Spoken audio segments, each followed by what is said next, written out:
Sometimes there is one market metric that really sets the tone for the year in the housing market. It's the one thing that we measure that really just seems to produce all of the other market conditions that we're seeing. And that's what we are going to talk about this week. Let's get started.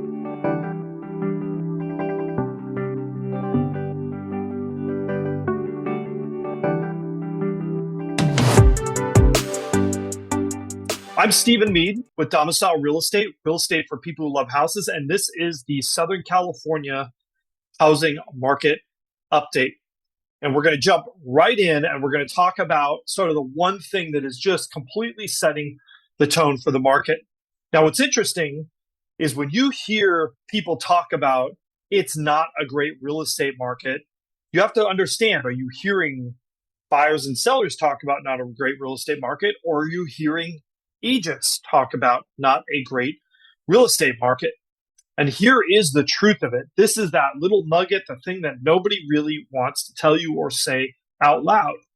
And that is that buyers and sellers, right? Buyers want home prices and interest rates to be down and inventory to be up.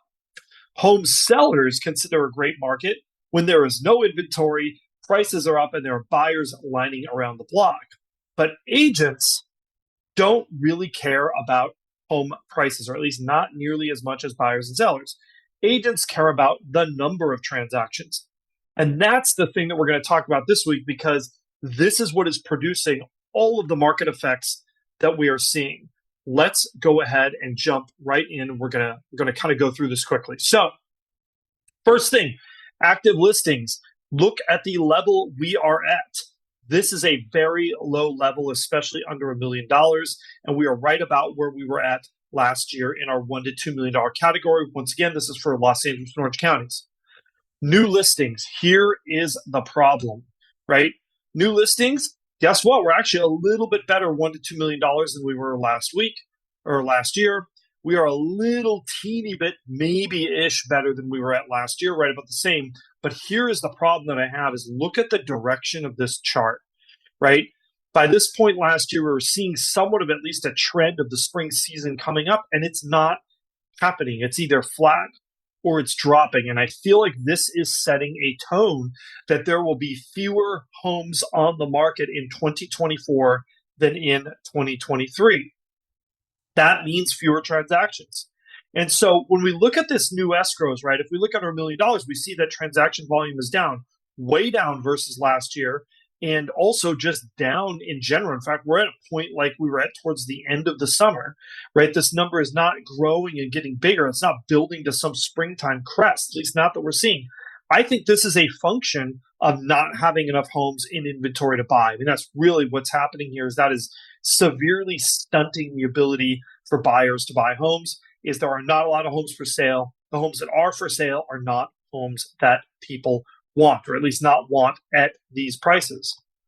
If we look at our absorption rate, that is creeping up. I mean, if you look, I think this is going to end up being a pretty busy spring as far as absorption rate goes. I think we're going to hit these 90% numbers. We're going to have staying power through the spring that I don't think we had last year. That means a more competitive market. Shocking news. But again, we're really talking about fewer homes changing hands. And at the end of the day, the number one thing facing California's housing market is there are simply not enough homes. There are not enough homes built. There are not enough homes being built. And there are not enough homes for sale. And finally, even the homes that we do have for sale are not always the right homes, right? Like we need more starter homes, more places for people to start on that property ladder, and we don't have it. With the closed prices, that looks like great news. It's not. Remember, this data is 4 to 6 weeks old. I think that's why you're seeing it flatten out. But even look here, the bottom end, we are above where we were at last year. We are on our median. We are above where we are at last year. And we are above where we were at last year at our 75th percentile. If you were hoping 2023 was going to be the year prices dropped, they did not. And I also think we are going to see all of these make a bottom end of the market kind of reversal like this and start heading up. There's just too much competition. Percent active after 14 days on the market. This, again, is dropping, and it is dropping relatively quickly. I think that is another sign of a very competitive spring around the corner. And look at this, our close to list ratio that has already hockey sticked and is starting to reverse in the upward direction like this. Again, over 100%. That means on average, homes are trading for more than their list prices. We look at our days on market for new contracts. That is way lower versus last year. All of these signs really point to the same thing, a huge shortage of available housing. And what does that inevitably do to selection and prices? It's not good for either. We look at our three-way chart here.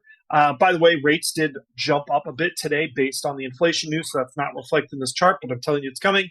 There is a lot of room for this gap to widen a little bit more. We can see there's tolerance for that. We see that rent thing was a blip, but look, that number is still higher than it's been. I think we're going to see that rent number steadily rise as the housing for purchase market gets more competitive. Finally, we've got interest rates. I mean, they're kind of hovering in this below 7% range. I do think we're going to see some relief later on this year. I just don't know exactly when or how much. What else is new? Thank you so much for watching. I know it's a quick update. I'm actually out of town in Monterey. Sorry for the weird lighting. But this is going to be the year where just not a lot of homes change hands. And that's what 2023 was. I think this year might actually end up being a little bit worse than it was last year. So, as usual, if you're a buyer, do not wait. There is no upside to you waiting. If you're waiting for a crash, it's not happening. There's just not enough homes for sale. If you're a seller, that's an interesting prospect. Monitor your local conditions. Local conditions are really what matters most in your strategy. And then if you're a buyer plus a seller, it's the same thing. It's a wash. You're going to do great on your sale and you're going to face challenges as a buyer. Nothing new there. Thanks so much for watching. Don't forget to like, subscribe, and hit that notification bell. Once again, questions, comments, we love them. And of course, if you are a buyer or seller in Southern California and you'd love to use our expertise to help represent you, we would love to do that.